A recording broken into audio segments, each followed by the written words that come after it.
माझ्या आजीचा काल कालकथित दिवस होता आणि त्या दिवसानंतर मन अजूनच शांत बसायला तयार नाही. मी तिला बाय म्हणायचो. आजही ते नाव मनात येतं, पण ओठांपर्यंत येऊन थांबतं. कारण आता त्या नावावर हसून बघणारी नजर उरलेली नाही. तिची आठवण येते तेव्हा फक्त डोळे ओले होत नाहीत, तर छातीत काहीतरी दडपल्यासारखं वाटतं. श्वास घ्यायला जागा कमी पडते आणि मन सतत एकच प्रश्न विचारत राहतं, ती खरंच गेलीये का? एकेकाळी गाव म्हणजे माझं सगळं जग होतं, कारण त्या गावात माझी आजी होती. आज गाव आहे, पण जगातली ऊब नाही. आता गावाला जायची इच्छाच उरलेली नाही, कारण तिथे गेलं की ती दिसणार नाही हे आधीच माहीत आहे. ती ओसरी, तो आवाज, ते शांत असणं, सगळं आठवणीतच उरलेलं आहे.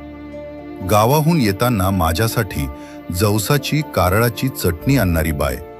ती चटणी कधी पदार्थ नव्हती, ती तिच्या प्रेमाची खूण होती. हे तुझ्यासाठी एवढंच म्हणायची, पण त्या शब्दात पूर्ण माया असायची. आज ती जवसाची चटणी आठवते आणि मन पूर्णपणे तुटून जातं. कारण आता ती चटणी कोण आणणार यापेक्षा ती आणणारीच नाही ही जाणीव जास्त बोचते.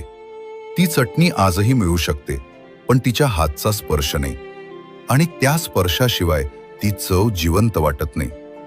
आजी गेल्यावर हे कळलं की माणूस जातो तेव्हा तो स्वतःसोबत आपली सुरक्षितता, आपलं बालपण आणि मनाची शांत झोप सगळं घेऊन जातो.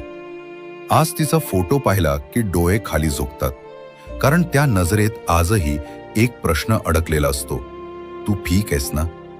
आणि त्या प्रश्नाचं उत्तर आता द्यायला ती नाही. आजी, सगळे म्हणतात तू देवाघरी गेलीस, पण माझ्यासाठी तू माझ्यातूनच काहीतरी घेऊन गेलीस.